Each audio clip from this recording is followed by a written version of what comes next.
Bismillahirrahmanirrahim. Assalamualaikum warahmatullahi wabarakatuh. Alhamdulillahi ala ihsanihi wa syukru lahu ala taufiqihi wa amtinani wa asyhadu an la ilaha illallah wahdahu la syarika lahu ta'ziman li sya'nihi wa asyhadu anna Muhammadan abduhu wa rasuluhu da'ila ridwani. Allahumma salli alaihi wa ala alihi wa ashabi wa ikhwani. Kita lanjutkan pembahasan kita dari Sahih Al-Bukhari. Kita masih dalam bab Qiraatul Quran ba'dal hadath wa ghairihi, baca Quran setelah berhadath dan yang lainnya ya. Jadi meskipun berhadath boleh baca Al-Quran. Yang khilaf para ulama adalah menyentuh mushaf. Apakah seorang kalau dalam kondisi berhadath boleh menyentuh mushaf atau tidak? Maka ini yang diperselisihkan oleh para ulama. Adapun kalau dalam kondisi hadath baca Quran maka diperbolehkan sebagaimana telah kita bahas pada pertemuan yang lalu. Yang tidak diperbolehkan kalau dalam kondisi junub. Adapun dalam kondisi hadas kecil maka seorang boleh baca Al-Quran. Tentu yang lebih afdal adalah dalam kondisi bersuci. Kita masuk pada hadis berikutnya, hadis nomor 183. Qala haddatsana Ismail qala haddatsani Malik an Makhramah bin Sulaiman an Quraib maula Ibn Abbas anna Abdullah bin Abbas radhiyallahu anhuma akhbarahu, bahwasanya Ibnu Abbas radhiyallahu anhuma mengabarkan kepada Quraib annahu bata lailatan inda Maimunah zaujin Nabi sallallahu alaihi wasallam wa hiya khalatuhu, bahwasanya Ibnu Abbas tidur bermalam di rumahnya Maimunah, istri Nabi sallallahu alaihi wasallam, dan Maimunah itu adalah bibinya Ibnu Abbas. Ya, khalatuhu berarti Maimunah itu saudarinya ibunya Ibnu Abbas. Kemudian kata Ibnu Abbas, dan Ibnu Abbas masih kecil, fattaja'tu fi ardil wisadah wa taja'a Rasulullah sallallahu wa ahlu fi tuliha. Jadi di tempat tidur Nabi sallallahu alaihi wasallam, misalnya ini tempat tidur, Nabi tidur di bagian panjangnya sama Maimunah, Ibnu Abbas di bagian pinggirnya. Paham? Jadi Nabi begini, atau sebaliknya Nabi sallallahu alaihi wasallam Ibnu Abbas sebelah sini. Jadi Ibnu Abbas sebelah yang lebarnya, adapun Nabi dan Maimunah di sebelah bagian apa? Panjangnya, ya. Kemudian beliau berkata, fanama Rasulullah sallallahu alaihi wasallam hatta idza intasafa al-lail aw qablahu biqalil aw ba'dahu biqalil istaiqadha Rasulullah sallallahu alaihi wasallam. Maka Nabi sallallahu alaihi wasallam tidur. Ini menunjukkan Nabi tidur di awal malam. Tatkala tiba tengah malam atau sebelum tengah malam, sedikit sebelum tengah malam atau sedikit setelah tengah malam, maka beliau pun bangun, Rasulullah sallallahu alaihi wasallam. Ini dalil bahwasanya Nabi sallallahu alaihi wasallam ya salat malam tatkala di sekitar tengah malam, Karena Nabi setelah salat malam beliau tidur kembali. Itu lebih baik. Yang paling afdal dalam salat malam adalah bangun di tengah malam, kemudian salat, kemudian tidur kembali, kemudian bangun di waktu subuh. Ya. Itu yang lebih afdal, karena begitu dia salat malam kemudian dia tidur lagi, dia tidur akan pulas, kemudian dia bangun di subuh dalam kondisi segar. Tetapi kalau orang misalnya bangun jam 3:30 atau jam 3, kemudian dia salat malam lanjut sampai subuh, biasanya waktu subuh dia sangat ngantuk, ya. Dia sangat ngantuk. Tetapi dua-duanya diperbolehkan. Tetapi Nabi SAW di antara kebiasaan beliau adalah bangun di tengah malam, kemudian salat, kemudian tidur lagi, kemudian bangun lagi, ya.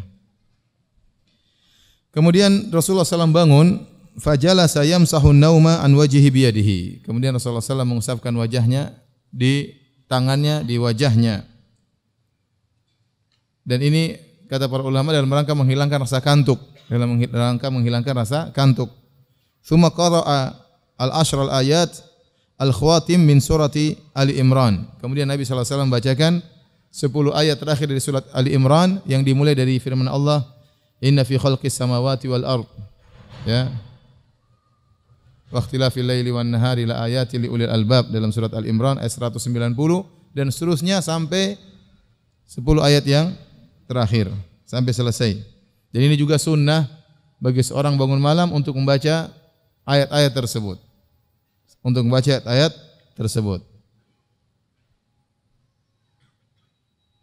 Tsumma qama ila shannin mu'allaqatin. Kemudian Nabi pergi ke sebuah khirbah. Khirbah itu adalah tempat air yang terbuat dari kulit. Disebut dengan shannin kalau sudah usang, sudah lama, sudah mau rusak, disebut dengan shannin. kirbah yang sudah lama, yang terbuat dari kulit berisi air yang sedang digantung. Fatawaddo'a minha fa ahsana wudu'ahu.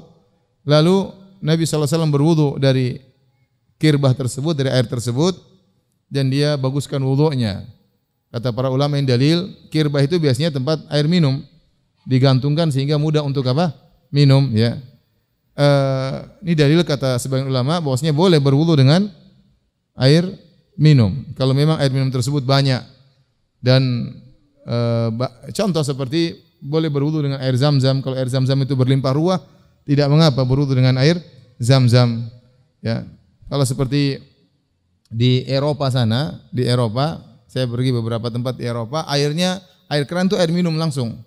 Air keran itu air minum langsung, ya. Maka boleh seorang minum langsung di air keran tersebut, boleh juga wudu dengan air keran tersebut karena memang airnya berlimpah ruah. Tapi kalau air minum cuma sedikit, maka jangan wudu dengan air minum untuk berhemat supaya digunakan untuk minum.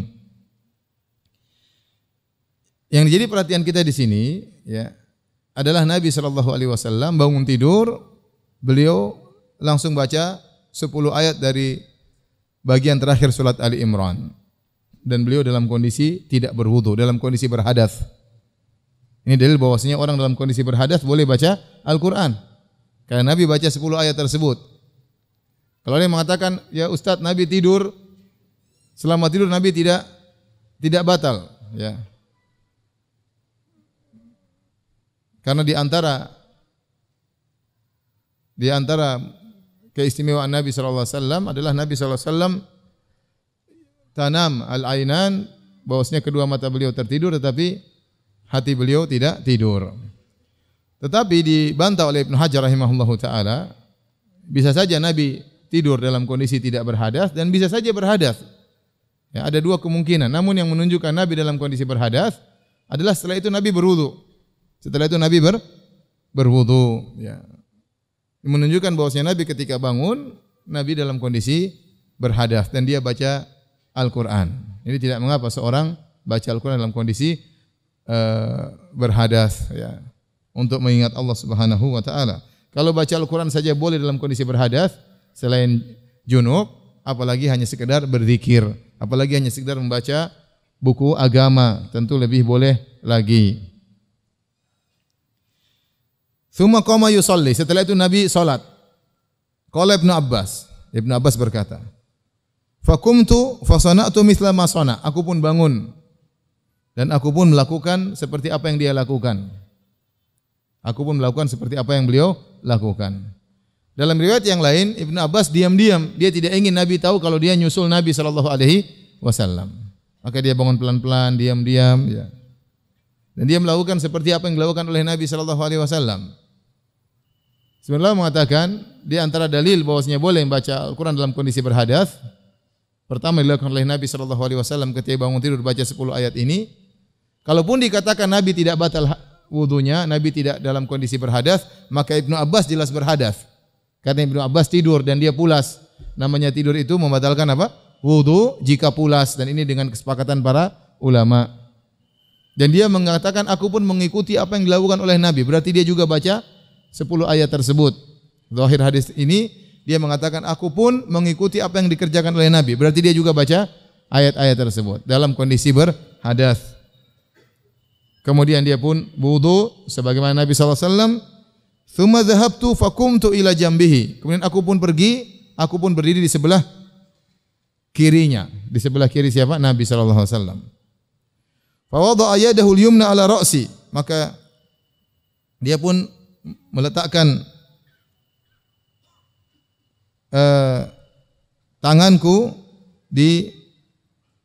meletakkan tangan beliau di atas kepalaku. Wa akhadha bi udhunil yumna, kemudian dia memegang telingaku sebagian kanan. Yaftiluha, dia bikin gini dikit. Tidak dijewer, enggak ya, cuma di apa? Diputar dikit, ya.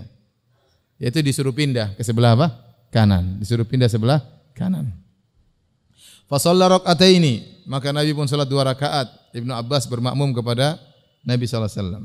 Kemudian salam. Tsumma rak'ataini, kemudian salat lagi 2 rakaat.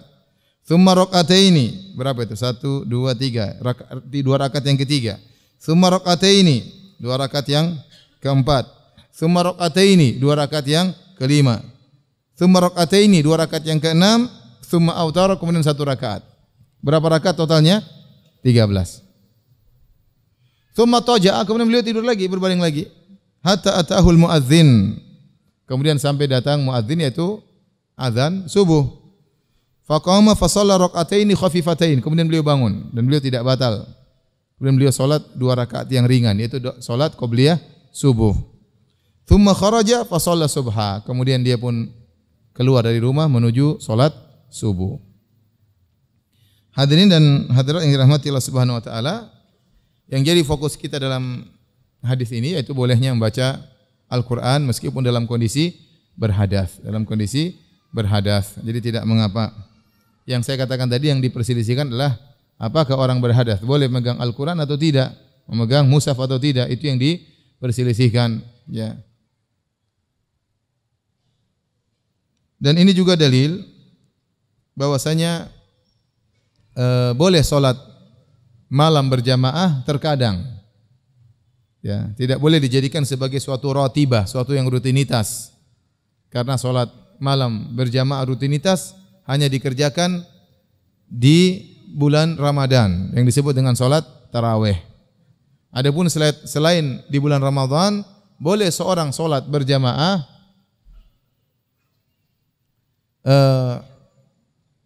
namun hanya sesekali, tidak boleh terus-terusan. Karena kalau terus-terusan maka menjadi syiar seperti suatu ibadah yang baru dan terjumus dalam bid'ah. Oleh karenanya hanya boleh dikerjakan sesekali, dan ini yang dijelaskan oleh Syekhul Islam Ibnu Taimiyah rahimahullahu taala. Tidak mengapa sesekali, misalnya seorang ingin salat malam sama kawannya, sesekali tidak jadi masalah. Apakah direncanakan terlebih dahulu atau tidak direncanakan? Yang menjadi perhatian adalah rutin atau tidak. Itu yang jadi perhatian, bukan rencana atau tidak direncanakan, tapi menjadi perhatian rutin atau tidak. Karena kalau sudah jadi rutin, maka menjadi suatu sunnah yang baru yang mirip dengan disyariatkannya salat tarawih. Padahal salat berjamaah di malam hari hanya rutinitas, hanya dikerjakan setiap bulan Ramadan. Ya. Jadi sekali tidak mengapa, misalnya seorang berkumpul pingin salat malam bareng-bareng, sekali enggak ada masalah. Atau dia bertamu di rumah kawannya kemudian pingin salat malam, maka tidak jadi masalah. Sebagaimana dijelaskan oleh Syekhul Islam Taimiyah rahimahullah dan dikuatkan oleh Syekh Utsaimin rahimahullahu taala. Ini juga dalil tentang bahwasanya imam boleh merubah niatnya. Seorang yang munfarid salat sendirian, dia boleh merubah niatnya menjadi imam. Dia boleh merubah niatnya menjadi imam. Nabi tadinya salat sendiri. Kemudian datang Ibnu Abbas bermakmum kepada Nabi SAW. Nabi tidak usir, tapi Nabi biarkan. Bahkan Nabi perbaiki posisinya. Dia salah berdiri, Nabi perbaiki ke sebelah kanan. Berarti Nabi menyetujui atau tidak? Menyetujui, bahkan Nabi perbaiki posisinya. Sementara Nabi tadi niatnya salat sendiri. Tatkala datang Ibnu Abbas bermakmum kepada Nabi SAW, maka Nabi merubah niatnya menjadi seorang imam. Dan itu tidak mengapa. Kalau ada yang berkata, Ustaz, ini adalah salat sunnah, maka hukum asal antara salat sunnah dengan salat fardu tidak ada bedanya, kecuali ada yang membedakan. Kita katakan tidak ada larangan. Ya, tatkala salat sunnah boleh demikian, maka hukum asalnya salat fardu juga boleh demikian. Artinya Anda misalnya salat fardu sendirian, masbuk atau jamaah sudah buyar, Anda masuk ke masjid salat asar, tahu-tahu ada orang nyentuh di belakang begini, ya. Atau ya terserah, itu sekedar tanda saja dia ingin jadi apa? Makmum, atau tiba-tiba dia nempel sebelah kanan Anda jadi makmum, Anda boleh jadi imam tatkala itu. Meskipun tadi awalnya niatnya adalah salat munfarid, salat sendiri. Sebagaimana yang dikerjakan oleh Nabi sallallahu alaihi wasallam bersama Ibnu Abbas. Dan Rasulullah SAW disebutkan beberapa kali salat malam bersama sahabat, ya, seperti bersama Hudzaifah, bersama Ibnu Abbas, bersama Ibnu Mas'ud, ya. Dalam riwayat bahwasanya Nabi salat berjamaah salat malam bersama mereka. Kenapa kita katakan hanya boleh sesekali salat malam berjamaah? Karena hukum asal salat malam adalah sendirian. Ya, karena saatnya seorang berkhulwat dengan Allah Subhanahu wa taala, bersendirian bersama Allah Subhanahu wa taala, ya. Adapun dia ingin salat berjamaah, maka dalam salat-salat fardu, ya. Dan salat malam adalah salat seorang berkhulwat dengan Allah Subhanahu wa taala, dan itu lebih khusyuk bagi dirinya. Dia bersendiri, dia lebih khusyuk. Kalau dia ingin menangis, dia tidak malu-malu, ya. Tidak malu dengan orang yang di sampingnya, di belakangnya. Dia lepas tatkala dia berduaan dengan Allah Subhanahu wa taala. Namun sesekali tidak mengapa berjamaah. Taib. Kita lanjutkan bab berikutnya. Bab man lam yatawadda illa minal ghasyi al-muthqil.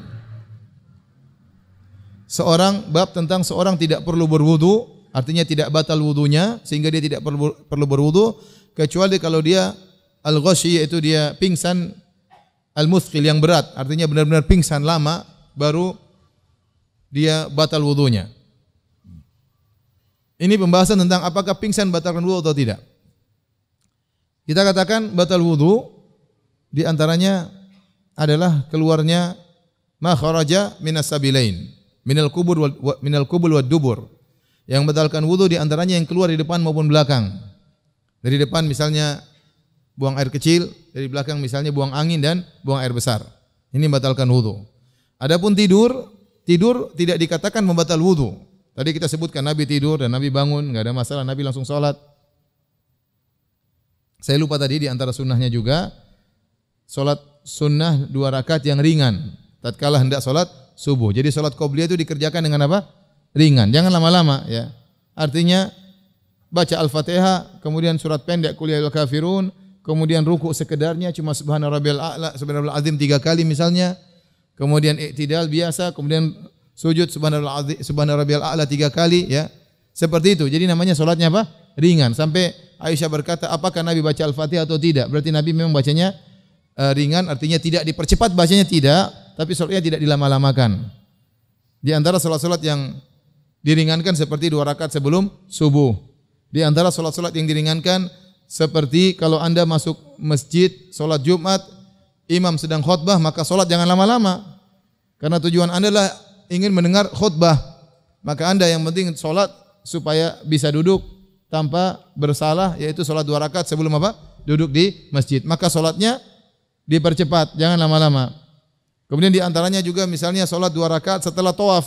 Nabi SAW salat dengan ringan, ya, karena Nabi ingin melanjutkan kepada sa'i, ya. Maka seorang tatkala salat tawaf jangan salat 2 rakaat panjang-panjang. Itu di antara 2 rakaat salat yang ringan. Tapi kita lanjutkan pembahasan tentang apakah orang yang pingsan sedikit, ya, harus wudu lagi, wudunya batal atau tidak. Tadi kita sudah jelaskan. Pembatal wudu adalah yang keluar dari depan dan belakang. Ya. Dari depan buang air kecil, dari belakang buang angin dan buang air besar. Adapun tidur tidak membatalkan wudu, tetapi dia disebut dengan madhinnatul hadath, yaitu kondisi yang sangat memungkinkan terjadi hadas. Namanya madhinnatul hadath, yaitu kondisi yang sangat memungkinkan timbulnya hadas. Karena kalau orang tidur, sangat mungkin dia buang angin tanpa dia sadari.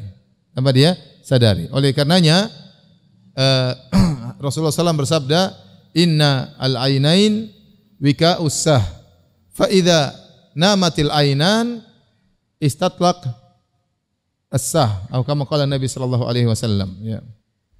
Kata Nabi sallallahu alaihi wasallam, sungguhnya 2 mata adalah pengikat dubur. Kalau 2 mata sudah tidur, maka ikatannya akan apa? Lepas. Atau istatlaqal wika, ya. Ya, maka kalau 2 mata tidur, maka ikatan tersebut akan terlepas. Saya ulangi, al-aina, innal aina ini, ya, wika usah, fa idza namatil ainan istatlaq al-wika. Kalau 2 mata tidur, maka ikatan tersebut terlepas. Artinya kalau orang sudah tidur pulas, maka tatkala dia buang angin, dia tidak bisa tahan, dan tatkala terlepas dia tidak sadar. Kenapa? Dia sudah tidur. Adapun kalau dia sadar, dia bisa tahan. Anginnya harusnya keluar, enggak jadi keluar. Malah berhembus ke dalam bisa jadi. Hadirin hadirat yang Allah Subhanahu wa taala, sudah pernah kita singgung juga tatkala membahas tentang membatal wudu. Tidur bagaimanakah yang membatalkan wudu? Ada yang mengatakan ditinjau dari kondisi tidurnya. Kalau tidur dalam kondisi berdiri, tidak membatalkan. Dalam kondisi sujud, dalam kondisi ruku tidak batal, tapi kalau dalam kondisi duduk itu membatalkan wudu. Kita katakan yang rajih bahwasanya kalau dia benar-benar tidur sehingga dia lupa, dia benar-benar pulas sampai kalau ada sesuatu yang dia pegang jatuh tidak dia sadar, bahwasanya sesuatu tersebut jatuh, dia tidak sadar dari tidurnya, berarti itulah yang membatalkan wudu. Artinya kalau dia buang angin dia pun tidak sadar. Itulah tidur yang membatalkan wudu. Nah, dikiaskan dengan tidur adalah pingsan. Ya. Karena kalau tertidur saja membatalkan wudu, apalagi yang semacam itu seperti mabuk, ya. Seperti jadi dhahabul akal. Tidur itu hilangnya akal. Itu membatalkan wudu karena orang kalau buang angin dia tidak sadar. Maka demikian pula kalau orang gila, ya. Orang gila dia buang angin, dia BAB, dia tidak sadar, ya. Demikian juga orang yang pingsan. Pingsan juga kalau tidur saja membatalkan wudu, padahal masih ada sedikit kesadaran, apalagi pingsan yang benar-benar hilang total apa? Kesadaran. Maka orang pingsan itu wudunya batal. Tetapi tidak semua pingsan. Kalau hanya pingsan ringan, tidak sampai hilang sama sekali, baru awal-awal mau pingsan, maka itu belum batal wudu. Inilah yang dibawakan oleh Al-Imam Al-Bukhari, hadis tentang masalah ini. Kita bacakan kata Al-Imam Abu Abdullah Al-Bukhari rahimahullahu taala, beliau berkata, qala haddatsana Ismail, qala haddatsani Malik an Hisham bin Urwah an imraatihi Fatimah an jaddatiha Asma binti Abi Bakar. Jadi hadis ini diriwayatkan oleh Asma binti Abi Bakar, saudarinya Aisyah radhiyallahu taala anha. Annaha qalat, Asma berkata, ataitu Aisyah zaujan Nabi sallallahu alaihi wasallam hina khasafatis syams. Aku mendatangi Aisyah radhiyallahu anha, istri Nabi sallallahu alaihi wasallam tatkala terjadi gerhana matahari. Tatkala terjadi gerhana matahari. Ini terjadi sekali cuma di zaman Nabi sallallahu alaihi wasallam dan terjadi tatkala putra Nabi sallallahu alaihi wasallam Ibrahim meninggal dunia, ya. Sehingga orang mengkait-kaitkan, mereka mengatakan tidak mungkin terjadi gerhana matahari atau gerhana bulan kecuali karena bimauti azim atau biwiladati azim, karena lahirnya seorang yang hebat atau karena meninggalnya seorang yang hebat. Maka Nabi tidak menggunakan itu. Kalau Nabi itu tidak benar, tentunya Nabi menjadikan ini kesempatan untuk mengagung-agungkan anaknya. Justru Nabi jelaskan bahwasanya gerhana matahari atau gerhana bulan tidak ada hubungannya dengan lahirnya seorang atau matinya seseorang, ya. Itu hanya sekedar ayat dari Allah Subhanahu wa taala, tanda kebesaran Allah Subhanahu wa taala. Fa idzan nasu qiyamun yusallun. Kata Asma, tiba-tiba saya mendapati orang-orang sedang salat gerhana.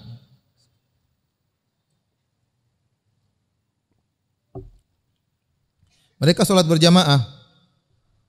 Wa idza hiya qa'imatun tusalli. Ternyata saudarinya Aisyah juga sedang salat berjamaah di masjid. Ini dalil bahwasanya salat gerhana matahari atau gerhana bulan dianjurkan dilaksanakan di masjid dan dianjurkan para wanita juga ikut. Ya. Sebagian ulama membedakan, seperti mazhab Syafi'i membedakan, yang tua-tua boleh ikut, yang muda-muda terutama yang cantik tidak usah, di rumah saja, ya. Salat gerhana di rumah sendiri enggak apa-apa. Salat gerhana di rumah sendiri, ya. Sebagian ulama mengatakan tidak mengapa, ya. Yang tua maupun yang muda yang penting menjaga diri. Aisyah masih muda, ya. Dan dia pun hadir dalam salat berjamaah salat gerhana tersebut. Aku lihat Aisyah sedang salat. Fakultu malin nas. Asma tanya sama Aisyah. Ya, Aisyah sedang salat. Ada apa orang-orang? Kok pada salat siang hari? Ini salat apa? Nah, Aisyah enggak boleh jawab. Kalau jawab batal kan? Ya. Fa asyarat biyadiha nahwa sama. Dia gini. Dia pun mengisyaratkan ke langit. Wa qalat subhanallah. Fakultu ayatun. Aku berkata, nanya lagi. Emang ada gerhana? Ada kebesaran Allah ayat? Fa asyarat an-na'am. Maka dia isyaratkan lagi. Iya. Tapi dia tidak ngomong karena dia sedang apa? Salat. Oleh karena sebagian ulama berdalil kalau dalam kondisi tertentu boleh seorang ngajak ngomong sama yang sedang salat. Dalam kondisi tertentu. Jangan terus saja ngomong, ya. Allahu Akbar. Uang di mana? HP? Enggak boleh, ya. Ini karena kondisi darurat, sesekali enggak ada masalah. Dalam kondisi darurat, ya. Misalnya buru-buru, ya. Ya. Karena Asma kaget lihat orang sedang salat, bingung ada apa? Aisyah enggak mungkin jawab, dia sedang salat dan salatnya lama, berjam-jam. Nabi salat panjang dalam kondisi sangat lama. Fakumtu, akhirnya Asma ikut salat. Asma ikut apa? Salat. Saking lamanya hatta tajallanil ghashi. sampai aku pun mau pingsan, kata Asma. Saking lamanya Nabi apa? Salat. Rupanya gerhananya lama. Mungkin gerhana sempurna, maka lama berjam-jam Nabi salat. Dan ini di antara salat sunnah yang berbeda dengan yang lainnya. Kalau gerhana dianjurkan untuk salat lama. Bahkan kalau bisa selama gerhana masih terus, salat terus. Salat terus sampai gerhananya apa? Selesai. Ya. Dan kalau di Madinah seperti itu, kalau sudah gerhana lama. Lama banget ya. Enggak selesai-selesai. Enggak ruku-ruku. Habis ruku bangun lagi. Lanjut lagi. Lama ya, memang lama. Memang lama. Dan itu alhamdulillah sampai sekarang masih diterapkan di Al-Haramain dan di Indonesia juga mulai diterapkan dan namun tidak selama di sana ya. Nah, di sini ya enggak lama ya. Tapi enggak apa-apa, yang penting menghidupkan apa? Sunnah Nabi sallallahu alaihi wasallam. Wa ja'altu asubbu fawqa ra'si ma'an. Kata Asma, aku pun mengambil air untuk aku siramkan ke kepalaku karena takut pingsan, saking capeknya, saking lelahnya.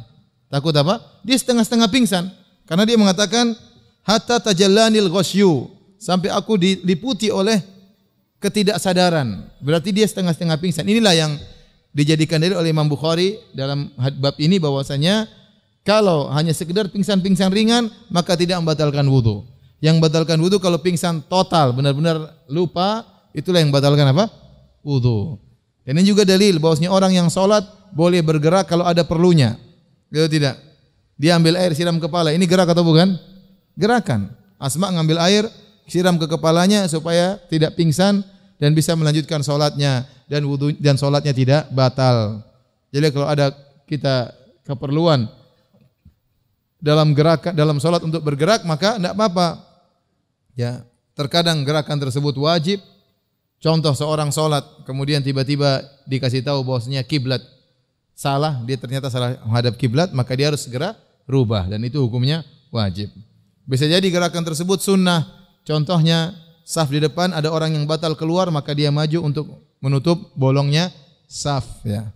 Bisa jadi gerakan itu mubah. Ya, contoh misalnya dia lagi sholat, dia lupa matikan HP, ternyata HP-nya bunyi-bunyi terus, maka dia segera matikan. Jangan dia lihat kemudian dia taruh aja begini.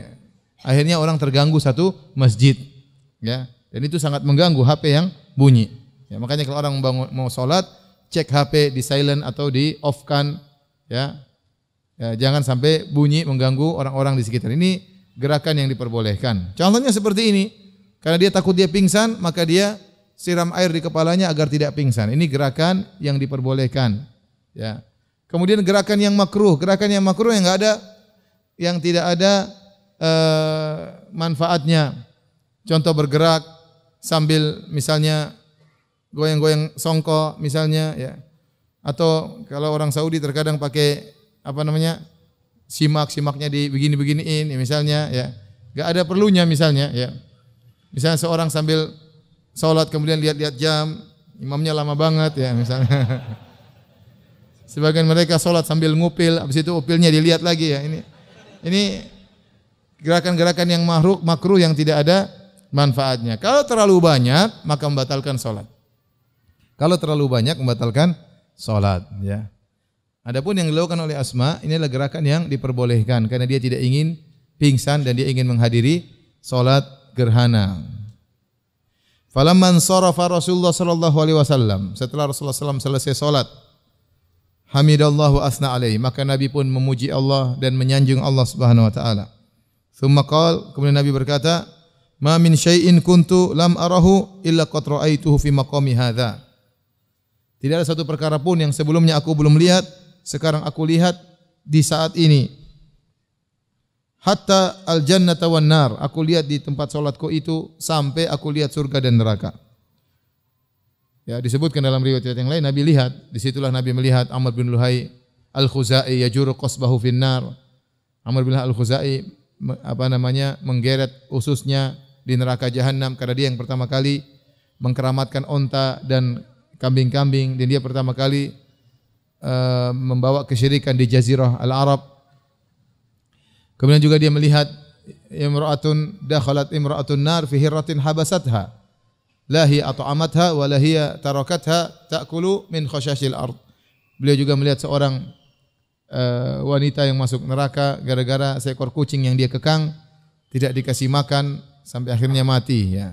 Tidak dilepaskan cari makan sendiri dan juga tidak dikasih makan. Dia juga melihat, Rasulullah juga melihat seorang yang tatkala dia di Mekah, dia lagi tawaf, dia mengambil barang-barang orang dengan tongkatnya ya. Kalau orang tidak tahu dia ambil, kalau orang ketahuan dia bilang kesangkut tongkatnya ya. Dia lihat Rasulullah SAW melihat banyak kejadian. Rasulullah SAW juga melihat surga. Rasulullah SAW melihat neraka. Tatkala Rasulullah SAW berjam-jam tersebut.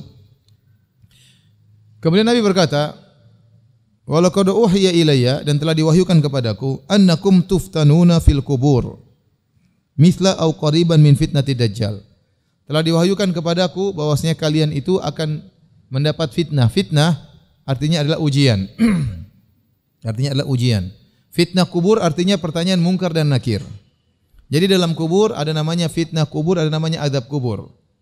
Kalau azab kubur ya azab, kalau fitnah itulah pertanyaan mungkar dan nakir. Yang kata Nabi SAW, fitnah tersebut seperti atau mirip dengan fitnah Dajjal. Berarti sangat berat fitnah tersebut. Ujian tersebut sangat berat. Karena kalau orang diuji dengan Dajjal, sangat berat. Dajjal mengeluarkan kesaktian yang sangat luar biasa. Kalau dia bilang langit turunkan hujan, maka langsung turun hujan. Kalau dia mengatakan bumi yang tandus menumbuhkan tumbuhan, langsung tumbuh. Bayangkan ya. Di zahirnya dia menghidupkan orang yang mati, mematikan orang yang hidup. Sangat sakti luar biasa. Dan orang tergoda imannya dan goyang imannya tatkala melihat kondisi seperti itu. Kalau zaman sekarang saja ada orang bisa cetak uang aja orang beriman. Pakai solawat kemudian uang apa? Keluar ya. Banyak orang yang beriman ya. Ada dukun-dukun aja nggak bisa apa-apa saja orang banyak beriman. Cuma bisa menemukan barang hilang cuma sesekali aja ya. Cuma bisa melet-melet dikit, cuma bisa santet-santet dikit, orang sudah banyak yang percaya ya. Kalau zaman sekarang saja ada wali-wali gila orang percaya. Ya benar. Dianggap wali padahal dia gila, apalagi kalau muncul Dajjal. Berarti fitnah Dajjal itu fitnah yang sangat berat, yang menggoyangkan iman seseorang. Oleh karenanya banyak yang terkena fitnah Dajjal para wanita yang iman mereka tidak kuat. Mereka melihat kesaktian luar biasa langsung goyang iman mereka. Nah, Nabi menjelaskan bahwasanya kalian akan diuji di kuburan mirip dengan fitnah Dajjal. Berarti pertanyaan malaikat munkar dan nakir ini sangat mengerikan. Sangat sulit. Sampai-sampai orang-orang kafir, orang-orang munafik lupa dengan ilmu mereka dan mereka tidak bisa jawab. La adri ayu dzalika qalat Asma. Kata sang perawi, saya tidak tahu apakah Asma mengatakan Nabi berkata fitnah di kuburan seperti fitnah Dajjal atau mirip fitnah Dajjal. Saya tidak tahu, dia bilang seperti atau mirip. Ini menunjukkan amanahnya perawi. Sampai kalau ada lafal dia ragu, dia bilang saya ragu. Asma waktu meriwayatkan dari Nabi SAW dia mengatakan fitnah persis seperti fitnah Dajjal atau mirip dekat dengan fitnah Dajjal. Kemudian Nabi berkata, yu'ta ahadukum fayuqal. Maka dihadirkan salah seorang dari kalian didatangi oleh malaikat munkar dan nakir. Fayuqal, maka ditanyakan kepadanya, ma ilmuka bihadzal rajul? Apa ilmu anda tentang lelaki ini? Itu tentang Nabi SAW. Fa ammal mu'min awil muqin la adri ayya dzalika qalat Asma. Adapun seorang yang beriman atau yang yakin, kata sang perawi, saya tidak tahu Asma binti Abu Bakar mengucapkan lafal yang mana, mukmin atau yakin. Fayaqulu huwa Muhammadun Rasulullah. Maka orang mukmin dengan mudah menjawab, orang tersebut adalah Muhammad utusan Allah. Ja'ana bil bayyinati wal huda. Dia telah datang kepada kami dengan dalil dan petunjuk. Fa ajabna wa amanna wattaba'na. Maka kami pun menjawab seruan beliau, kami beriman kepadanya dan kami mengikutinya. Fayuqal nam salihan, maka dikatakan kepada orang mukmin tersebut, tidurlah dengan tenang. Faqad alimna in kunta la mu'minan, sungguh kami telah tahu engkau adalah seorang yang akan beriman. Wa ammal munafiq awil murtab, adapun orang yang munafik atau orang yang ragu, kata sang perawi, la adri ayya dzalika qalat Asma, aku tidak tahu Asma bilang yang mana, apakah munafik atau orang yang ragu. Fayaqul la adri, maka dia berkata aku tidak tahu. Sami'tun nas yaqulun syai'an faqultuhu. Aku mendengar orang-orang berbicara sesuatu tentang Muhammad, tentang dia, maka aku pun ikut-ikutan. Ini namanya fitnah kubur dan ini dijawab dengan iman, bukan jawaban dengan hafalan ya. Jangan mengatakan, oh tenang Ustaz, saya sudah hafal ya. Nanti kalau perlu saya bawa contekan di kain kafan ya. Karena ini jawaban bukan dengan hafalan. Orang-orang kafir kenal siapa Muhammad SAW. Anda tanya orang kafir sekarang, siapa nabinya umat Islam? Pasti mereka bilang siapa? Muhammad. Apalagi orang-orang munafik yang tinggal bersama Nabi di zaman Nabi SAW kenal betul siapa Muhammad. Abdullah bin Ubay bin Salul kenal betul siapa Muhammad sallallahu alaihi wasallam. Mereka salat bersama Nabi, mereka jihad bersama Nabi, mereka terkadang bersedekah, tapi mereka munafik. Jadi secara pengetahuan mereka kenal betul siapa Muhammad. Tetapi tatkala datang malaikat mungkar dan nakir yang dalam hadis disebutkan aswadani azraqan, berwarna hitam dan biru, mengerikan. Maka itu membuat mereka lupa dengan apa yang sudah mereka ketahui. Sehingga mereka berkata, sami'tu nas yaqulun, aku mendengar orang-orang mengatakan dan aku ikuti, namun dia tidak tahu apa yang dia ucapkan. Dan ini adalah penderitaan tatkala seorang sebenarnya dia tahu jawabannya tapi dilupakan oleh Allah Subhanahu wa taala. Sementara malaikat siap memukulnya, siap menghajarnya. Sehingga orang munafik dan orang kafir tidak bisa menjawab pertanyaan malaikat mungkar dan nakir. Adapun orang beriman maka mudah menjawabnya. Kata Allah, yusabbitullahu alladhina amanu bil qawli tsabiti fil hayatid dunya fil akhirah. Allah mengkokohkan perkataan orang-orang yang beriman di dunia maupun di akhirat, di antaranya ketika ditanya di alam barzakh. Intinya ini dalil bahwasanya kalau hanya sekedar pingsan ringan selama masih ada kesadaran maka itu tidak membatalkan wudu. Baik, kita lanjutkan bab mashur rasi kullihi. Al-Imam Al-Bukhari berkata, bab tentang mengusap kepala seluruhnya, bukan sebagiannya, seluruhnya. Ini Imam Al-Bukhari ini secara umum orang mengatakan beliau bermadzhab Syafi'i. Ya. Tetapi pada hakikatnya beliau tidak fanatik. Oleh karenanya beliau sering menyelisih madzhab Syafi'i rahimahullahu taala. Dan itu yang diajarkan oleh Imam Syafi'i. Imam Syafi'i melarang orang untuk bertaklid kepada beliau. Oleh karenanya imamnya, muridnya langsung Al-Muzani, ya, rahimahullah, yang punya kitab fikih Mukhtasar Al-Muzani, yang dia merangkum dari pengajian-pengajian Imam Syafi'i bersama dengan kitab Al-Jadi tidak benar Mukhtasar Al-Muzani adalah ringkasan dari Al-Um, tetapi dia adalah ringkasan dari ilmu yang dia dapatkan dari kitab Al-Um dan juga dari pengajian langsung dari Imam Syafi'i. Itu pun dalam kitab Al-Mukhtasar dia sering menyelisih Imam Syafi'i rahimahullahu taala. Dia mengatakan adapun saya berkata demikian. Jadi dia tidak fanatik kepada Imam Syafi'i. Kemudian muncul zaman orang sekarang mengatakan Anda harus bermazhab, harus, kalau tidak maka tidak sah agamanya atau tidak benar agamanya. Bahkan ada yang mengatakan kalau salat harus mazhabnya Syafi'i, wudunya harus Syafi'i, salatnya harus Syafi'i, pembatal wudu juga harus Syafi'i, gerakannya juga harus mazhab Syafi'i. Yang Imam Syafi'i tidak pernah mengajarkan demikian. Bermazhab itu baik, bahkan penting agar orang mudah belajar agama. Tetapi jangan sampai menjadi taklid buta. Oleh karenanya sebagian ulama berpindah mazhab. Contoh Ibnu Daqiq al-Aid. Ibnu Daqiq al-Aid, ya. Beliau punya syarah Arba'in Nawawiyah dan beliau juga punya syarah Umdatul Ahkam, Ihkamul Ahkam. Beliau secara umum bermadzhab Syafi'i, tapi sebelumnya beliau bermadzhab Maliki. Sebelumnya beliau bermadzhab Maliki, kemudian beliau pindah kepada madzhab Syafi'i. Tetapi kalau kita lihat syarahnya, beliau sangat tidak fanatik dengan Imam Syafi'i. Bahkan terkadang beliau benar-benar menyelisihi Imam Syafi'i. Ya. Jadi bisa saja seorang berpindah madzhab, namun tidak harus seluruhnya seperti itu ya. Ya, yang penting madzhab itu adalah metode untuk belajar. Dan di zaman dahulu banyak ulama yang akhirnya ilmu mereka berkembang jadi madzhab tersendiri. Ada Abu Hanifah, ada Malik, ada Syafi'i, ada Imam Ahmad, dan ada Zufar, ada Abu Thawr, ada Sufyanan dan yang lainnya ya.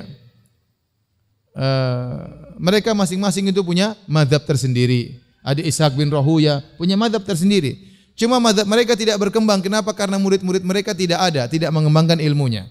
Padahal di zaman itu semua madzhab tersendiri. Oleh karenanya terkadang pendapat mereka dinukil oleh Imam Tirmidzi dalam dalam Sunan Tirmidzi. Imam Tirmidzi kalau menukilkan suatu pendapat dia mengatakan dan ini hadis diamalkan oleh sebagian ulama, dia sebutkan Malik, Syafi'i misalnya, Ishaq bin Rahuya, dia sebutkan mazhab-mazhab yang ada waktu itu, tapi zaman sekarang sudah tidak ada, tinggal 4 mazhab yang masyhur ya.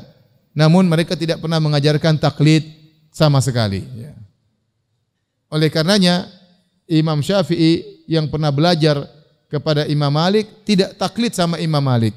Bahkan Imam Syafi'i akhirnya punya mazhab sendiri namanya mazhab Syafi'i. Imam Ahmad yang belajar kepada Imam Syafi'i juga tidak taklid kepada Imam Syafi'i. Akhirnya punya mazhab tersendiri namanya mazhab Hambali. Paham? Maka tidak benar kalau seorang mengatakan harus ikut mazhab, itu tidak harus. Karena imam-imam tersebut mereka juga tidak pernah mengharuskan demikian. Tetapi juga tidak boleh mengingkari adanya mazhab. Mazhab itu penting. Mazhab itulah seperti madrasah, sekolah. Kita belajar agama. Ada orang belajar agama melalui mazhab Syafi'i, belajar fikih enggak ada masalah. Ada orang belajar fikih melalui mazhab Hambali, enggak ada masalah. Yang dilarang cuma apa? Taklid. Jangan apa? Taklid. Oleh karenanya ulama di Arab Saudi rata-rata bermazhab Hambali. Ibnu Utsaimin bermazhab Hambali, Syekh bin Baz bermazhab Hambali. Tapi mereka tidak taklid. Betapa sering Syekh Utsaimin menyelisih mazhab Hambali. Betapa sering Syekh Utsaimin menyelisih mazhab Hambali. Maka saya katakan, kalau dikatakan bahwasanya Imam Al-Bukhari bermazhab Syafi'i, mungkin demikian, tetapi kenyataannya beliau tidak selalu sesuai dengan mazhab Syafi'i. Di antaranya contohnya ini. Karena dikatakan fikih Imam Bukhari pada judul babnya. Dan dia mengatakan bab masir ra'si kullihi. Dia mengatakan bahwasanya kalau mengusap kepala seluruhnya. Dan ini adalah mazhab Maliki dan mazhab Hambali. Harus mengusap kepala seluruhnya tatkala berwudu. Tidak boleh sebagiannya. Kalau sebagiannya maka tidak sah. Ini mazhab Hambali sama mazhab apa? Maliki. Adapun mazhab Hanafi maka paling tidak 1/4 kepala terusap. Adapun mazhab Syafi'i sedikit saja sudah enggak ada masalah. Begini sudah cukup ya. Tatkala usap selesai, cukup. Itu mazhab, itu pendapat ya. Pendapat ya. Semuanya masing-masing punya dalil, tapi sudah saya sampaikan pada pertemuan lalu, semua sepakat yang terbaik adalah mengusap seluruhnya. Namun kalau tidak mengusap seluruhnya, apa hukumnya? Maka ada khilaf. Menurut mazhab Hambali dan Maliki tidak sah wudunya. Menurut mazhab Abu Hanifah kalau 1/4 kepala baru sah. Kurang dari 1/4 tidak sah wudunya. Menurut mazhab Syafi'i sedikit saja sudah apa? Sah. Taib, liqaulillahi ta'ala, kata Imam Al-Bukhari berdasarkan firman Allah Subhanahu wa taala, wamsahu bi ru'usikum. Dan usapkanlah, ada ba di situ, bi ru'usikum. Qala Ibnu Al-Musayyib, al-mar'atu bi manzilati ar-rajul tamsahu ala ra'siha. Kata Ibnu Al-Musayyib, seorang wanita hukumnya sama dengan lelaki, maka dia pun mengusap kepalanya ya. Jadi nanti akan kita baca dalam hadis, sunnahnya seorang mengusap kepala demikian seluruhnya. Ya. Wanita juga demikian, hukumnya sama dengan lelaki ya. Sebagian wanita mengatakan, Ustaz kalau kita tarik ke belakang enggak apa-apa, tapi kalau kita balik gini rambut amburadul Ustaz. Ya udah, kalau begini agak ditekan, tapi kalau begini agak longgar sehingga rambut tidak terlalu apa? Begini pun sah, enggak ada masalah karena sudah mengusap seluruhnya. Tapi sunnahnya dibalikkan lagi ya. Tapi kalau perempuan takut rambutnya terbongkar, maka cukup sebagian saja, di agak longgar, yang penting tersentuh. Kemudian yang diusap cuma bagian kepala ya. Nanti akan kita sebutkan di sini, cuma bagian kepala. Adapun rambut yang turun seterusnya tidak perlu ya. Jadi kalau ada orang rambutnya panjang jangan dia enggak perlu. Cukup sampai di kepala saja, balik sini. Meskipun rambutnya gondrong dan panjang ya. Karena yang diusap kepala bukan rambut ya. Ya, kalau rambutnya sampai di bokongnya, ada orang bokongnya sampai di rambutnya. Panjang ya, enggak perlu, enggak perlu. Itu merepotkan. Yang cukup penting adalah apa? Kepalanya. Tayyib. Kita bacakan wasu'ila Malik. Imam Malik ditanya, ayujizu an yamsaha ba'dhar ra's? Ini yang dijadikan dalil. Imam Malik mengatakan tidak sah kalau hanya sebagian kepala saja. Apakah sah seorang tatkala berwudu hanya mengusap sebagian kepala? Fahtajja bi hadithi Abdullah bin Zaid. Maka Imam Malik berdalil dengan hadis Abdullah bin Zaid, yang hadis tersebut bahwasanya Nabi sallallahu alaihi wasallam akan kita baca usapnya seluruhnya. Ini dalil bahwasanya Imam Malik memandang tidak sah berwudu kalau tidak mengusap seluruh apa? Kepala. Dan ini yang dipilih oleh Imam Bukhari. Makanya Imam Bukhari membawakan perkataan Imam Malik.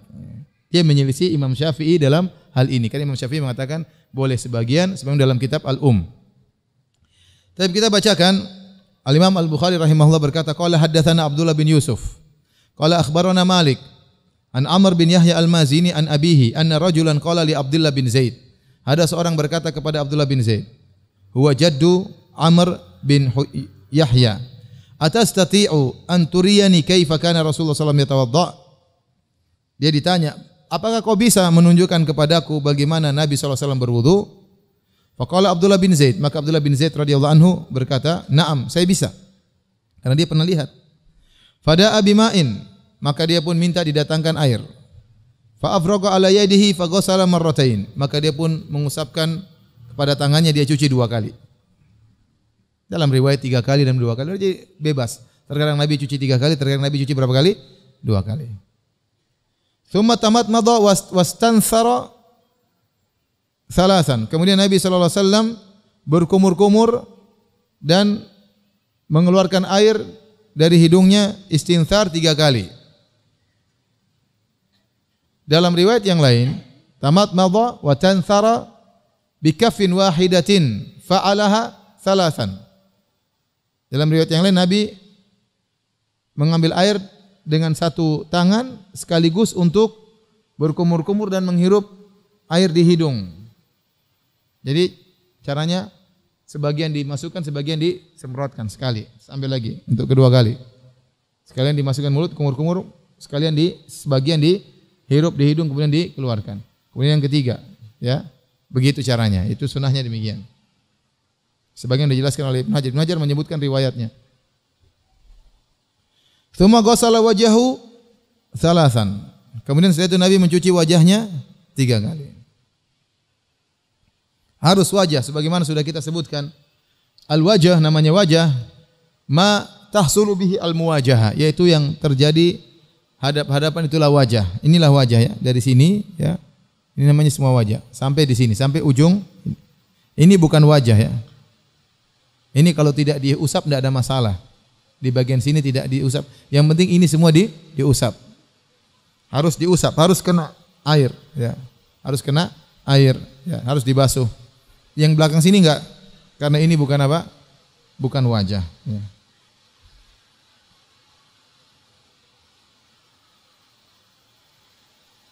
Oleh karenanya wanita pun auratnya yang boleh dibuka wajahnya, ya. Wajahnya bukan aurat sebagian dalam hadis, kecuali wajah dan 2 telapak tangan. Berarti ininya enggak boleh kelihatan. Ya, kalau orang pakai jilbab jangan di sini, ya, tapi di sini. Ya, di sini. Jangan begini, ya. Begini kalau bisa, karena ini yang ini termasuk apa? Aurat. Baik. Tsumma ghassala yadayhi marratain ilal mirfaqain. Kemudian Nabi mencuci kedua tangannya 2 kali. 2 kanan dan 2 apa? Kiri. Ini juga dalil Nabi gabungkan, mix, ada 3 ada 2. Nabi mixkan 3, 2 wajah 3, tangan 2, enggak ada masalah. Mau mix 1 2 3 juga enggak ada masalah. Cuci wajah cuma sekali, tangan 2, kaki 3 enggak ada masalah. Yang penting minimal 1, yang lebih baik 2, lebih baik lagi berapa? 3. Nabi cuci tangan sampai ilal mirfaqain 3 kali. Nah, Allah mengatakan dalam Al-Qur'an,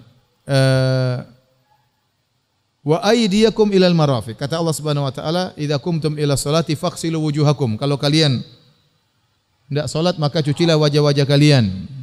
Kemudian usaplah kepala kalian. Kemudian tangan-tangan tangan wajah kalian, kemudian apa? Tangan kalian. Wa aydiyakum ilal marafiq. Tangan sampai ke siku. Sebagaimana pernah kita jelaskan, siku ikut dia apa? Dicuci. Nah, untuk mencuci tangan, ya, mencuci tangan boleh dari bawah ke atas, boleh dari atas ke bawah, enggak ada masalah. Boleh seorang berwudu begini, dari atas ke bawah, boleh juga dari bawah ke atas, enggak ada masalah. Karena perkataan Allah ilal marafiq, sampai kepada siku, itu bukan berarti permulaannya dari ujung jari ke siku, bukan, tapi Allah kasih batasan, tangan yang dicuci itu sampai di sini. Paham? Kecuali kalau Allah mengatakan Waghsilu aydiyakum minal asabi' ila mirfaqain. Cucilah tangan kalian dari jari sampai ke siku. Maka caranya kita dari jari menuju ke siku. Tapi ketika Allah berfirman ilal marafiq wa aydiyakum ilal marafiq, cucilah tangan kalian sampai di siku, maksudnya ini batasan. Yang penting tangan ini tercucikan. Mau dari jari, kemudian baru kita bawa ke bawah, atau kita taruh tangan begini dari bawah, dari atas ke bawah juga tidak ada masalah. Dua-duanya boleh ya. Dua-duanya boleh. Mana saja yang mudah, yang penting tangan terbasuhkan. Kemudian tsumma masaha ra'sahu biyadaihi. Kemudian Nabi ini menjadi perhatian dari Imam Bukhari. Kemudian Nabi pun mengusap dengan kedua tangannya mengusap kepalanya. Fa aqbala bihima wa adbar. Nabi pergi dan balik, ya, pergi dan balik, ya. Maju dan mundur. Dijelaskan bada'a bi muqaddami ra'sihi. Nabi mulai dari depan kepalanya. Hatta dhahaba bihima ila qafahu. Kemudian dia pun bawa sampai ke lehernya. Tsumma raddahuma ilal makan ladzi bada'a minhu. Kemudian Nabi kembalikan di tempat dia mulai, ya, begitu caranya. Tsumma ghasala rijlaihi. Kemudian Nabi mencuci kedua kakinya. Mencuci kedua kakinya. Ibnu Hajar rahimahullahu taala beliau bermadzhab Syafi'i, tapi beliau juga tidak fanatik. Oleh karenanya pernah kita bahas, dia dalam masalah mengusap kepala, Ibnu Hajar merojikan sekali, tidak 3 kali. Madzhab Syafi'i mengusap kepala 3 kali. Madzhab Syafi'i mengusap kepala berapa kali? 3 kali. Jumhur cuma sekali. Yang benar sekali apa 3 kali? Sekali yang benar. Dalam hal ini Ibnu Hajar menyelisih madzhab Syafi'i. Ibnu Hajar menguatkan mengusap kepala cuma berapa kali? Sekali. Tetapi dalam masalah boleh mengusap sebagian, Ibnu Hajar menguatkan pendapat Syafi'i. Bahwasanya boleh mengusap apa? Sebagian. Kenapa? Karena Al-Imam Syafi'i rahimahullah ta'ala berdalil dengan satu riwayat dalam Sahih Muslim, yaitu Nabi SAW berwudu, famasaha ala binasiyatihi wa alal imamah. Maka Nabi mengusap ubun-ubunnya dan mengusap sorbannya. Jadi seakan-akan Nabi sorbannya agak kebuka. Maka Nabi waktu berwudu, Nabi mengusap sebagian kepalanya, kemudian mengusap apa? Sorbannya.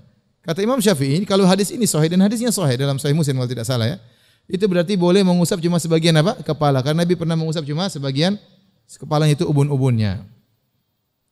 Para ulama yang membantah, justru itu menunjukkan mengusap seluruhnya. Karena yang terbuka hanyalah ubun-ubunnya, dan Nabi melanjutkan ke imamahnya. Wallahu a'lam bishawab. Ini ada khilaf di kalangan para ulama, tapi saya katakan lebih hati-hati seorang tatkala mengusap kepala, mengusap apa? Seluruhnya, agar dia tidak terjerumus dalam masalah khilaf. Namun tidak boleh kita juga melarang orang yang mengusap hanya sebagian, karena ini pendapat mazhab Syafi'i. Imam Syafi'i dikenal mengikuti sunnah, ya. Dia menjelaskan demikian karena ada dalil yang menurut dia pahami seperti itu, bahwasanya Nabi mengusap sebagian kepalanya, si ubun-ubunnya saja, berarti boleh mengusap sebagian. Tetapi saya katakan yang terbaik adalah mengusap seluruhnya agar kita sesuai dengan sunnah dan tidak masuk dalam masalah khilaf-khilaf, ya. Baik, kita azan dulu, ya. Azan dulu, kita lanjut baru sholat, ya. Azan dulu, silakan azan. Kita masuk tanya jawab, ya. Sebelumnya saya ingatkan, Imam Syafi'i rahimahullah ta'ala ketika berdalil atau berpendapat bahwasanya boleh mengusap sebagian kepala, dia berdalil dengan sunnah, dengan dalil hadis yang lain, bukan dengan bahasa. Karena sebagian orang mengkritiki Al-Imam Syafi'i, mereka mengatakan huruf ba tidak datang dalam makna tab'id sebagian, karena Allah berfirman wamsahu biru'usikum. Asalnya wamsahu ru'usakum, usapkanlah kepala kalian. Asalnya demikian, tapi Allah kasih tambah huruf ba, wamsahu bi. Bi ini artinya apa? Dengan ini maksudnya apa? Ada yang mengartikan dengan sebagian kepala kalian. Ada yang mengatakan bi di situ maksudnya dengan menempelkan tangan kalian. Nah, yang mengartikan bi di situ dengan sebagian ini dikritiki oleh para ulama. Bahwasanya tidak datang dalam bahasa bi di situ artinya dengan sebagian. Kalau artinya wamsahu bi ru'usikum, bi di situ dengan sebagian, artinya usapkanlah sebagian kepala kalian, berarti harus sebagian, tidak boleh seluruhnya malah. Paham? Harus sebagian karena perintah wamsahu biruusikum. Kalau ba di situ diartikan usapkanlah sebagian kepala kalian, maka justru tidak boleh usapkan seluruh kepala. Sehingga mereka mengkritik Imam Syafi'i yang katanya hujjatun fil lughah. Katanya Imam Syafi'i ahli bahasa, kenapa dia salah dalam hal ini? Namun dibantah oleh Zarkashi ya. Membela Imam Syafi'i, beliau berkata Imam Syafi'i tidak pernah berdalil dengan huruf ba menunjukkan litab'id, menunjukkan sebagian. Imam Syafi'i waktu mengatakan boleh mengusap sebagian kepala bukan berdalil dengan bahasa, tapi berdalil dengan apa? Hadis. Dia pahami hadis bahwasanya boleh. Imam Syafi'i sepakat mengusap kepala seluruhnya itu bagus, tetapi namanya orang faqih dia harus menjelaskan mana kadar minimal agar masyarakat tidak dimudah disalah-salahkan. Maka menurut Imam Syafi'i sekedar sebagian sudah sah seorang berwudu mengusap sebagian kepalanya, meskipun yang lebih afdal adalah seluruhnya. Ini saya ingin menyampaikan bahwasanya Imam Syafi'i dikritik dari sisi bahasa, padahal beliau tidak salah dalam masalah ini. Karena beliau tidak berdalil dengan bahasa. Kalau kita kembali kepada kitab Al-Um, beliau tidak menyebutkan tentang bali tabaid sama sekali. Beliau tidak sebutkan. Tapi pertanyaan, Ustaz, bagaimana adab seorang akhwat jika terbangun di tengah malam lalu ingin baca 10 ayat terakhir Ali Imran, sedangkan dalam kondisi tidak menutup aurat, tidak berhijab karena bangun tidur? Enggak ada masalah. Kemarin sudah kita bahas bagaimana hukum seorang, ya, pertemuan lalu bisa didengarkan kembali tentang bagaimana orang membaca Al-Quran fil hammam. Fil hammam maksudnya tempat untuk mandi. Tempat untuk mandi. Bahkan sebagian mengatakan boleh dalam kondisi tidak berpakaian sama sekali. Namun itu bukan merupakan adab. Tapi kalau seorang wanita tidak pakai jilbab enggak ada masalah selama tidak dilihat oleh orang, ya, yang penting dia pakai baju biasa, ya. Dia baca Quran tidak mengapa, tidak ada masalah. Ya, bukankah sekarang juga orang-orang akhwat-akhwat di pondok kalau mereka baca Quran tidak harus pakai jilbab, tidak harus pakai jilbab. Ustaz, ketika sholat malam berjamaah, apakah bacaannya dijaharkan atau disirkan? Dijaharkan. Kalau kita sholat malam berjamaah, kita seperti sholat tarawih, dijaharkan. Oleh karena dalam hadis Ibnu Mas'ud, ya, atau hadis Hudzaifah, waktu sholat bersama Nabi baca rakaat pertama surat Al-Baqarah, kemudian baca surat An-Nisa, kemudian baca surat Ali Imran, dan itu semua didengar oleh sahabat tersebut, ya. Ternyata satu rakaat bacanya sampai 3 surat, ya.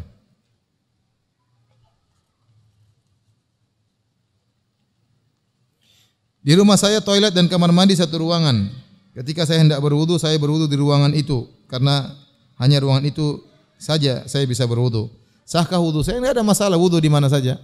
Di toilet juga tidak jadi masalah. Ustadz, kalau celana kepercik air kencing sedikit, namun kita tidak tahu ada najis atau tidak di celana kita, lalu apa yang harus kita lakukan? Lah, kalau tahu kepercik air kencing ya pasti ternajisi. Kalau sudah tahu kepercik air kencing sedikit berarti sudah ternajisi. Ya udah, ganti celananya, ya. Kalau enggak cuci celananya. Kalau kita lagi bertamu atau bermalam di rumah orang, ya udah celananya kita gosok dengan air. Kita gosok dengan air meskipun masih basah enggak ada masalah. Ya, tidak harus kering karena sudah kita gosokkan. Jangan sholat tidak bercelana, ya. Celananya kita gosok. Kalau pinjam sarung bilang celana saya kotor, pinjam sarung dari kawan. Ustaz, bolehkah berharap kepada Allah agar seorang dijadikan jodoh kita? Ya. Masya Allah. Kalau boleh tidak ada yang larang, ya. Tidak ada hukumnya haram, enggak ada. Tetapi seorang berdoa kepada Allah, ya Allah berikan yang terbaik. Kita minta pilihan terbaik dari Allah Subhanahu wa taala. Kalau kita suka sama dia, kita bilang, ya Allah kalau dia baik bagiku mudahkanlah agar aku bisa menikah dengannya. Kalau dia tidak baik bagiku jauhkanlah aku dan berikanlah pilihan yang lain. Karena kita tidak tahu kebahagiaan kita pada siapa. Bisa jadi kita suka dengan seorang yang cantik atau seorang yang tampan, kita menyangka kita bahagia dengan dia, ternyata tidak bahagia. Kebahagiaan, ya, yang menentukan Allah Subhanahu wa taala. Tapi kalau kita berdoa supaya dia jadi jodoh kita, kalau itu baik enggak ada masalah, ya. Enggak ada masalah. Jangan berdoa dengan maksa. Ya Allah, ya, jadikanlah dia jodoh untukku, ya Allah. Kalau ternyata dia tidak baik bagiku, jadikanlah dia baik untukku, ya Allah. Itu namanya maksa, ya. Pilihan Allah yang terbaik, pilihan Allah yang terbaik. Apakah orang kesurupan juga membatalkan wudu? Saya katakan kalau dia kesurupan dan dia masih sadar, jin ngomong dia juga sadar jin sedang ngomong, berarti tidak batal. Tapi kalau dia benar-benar hilang ingatan, dia tidak tahu apa yang terjadi, benar-benar jin menguasai otaknya, maka batal. Ya. Karena dia dihukumi orang sedang kehilangan apa? Akal. Wallahu a'lam bishawab.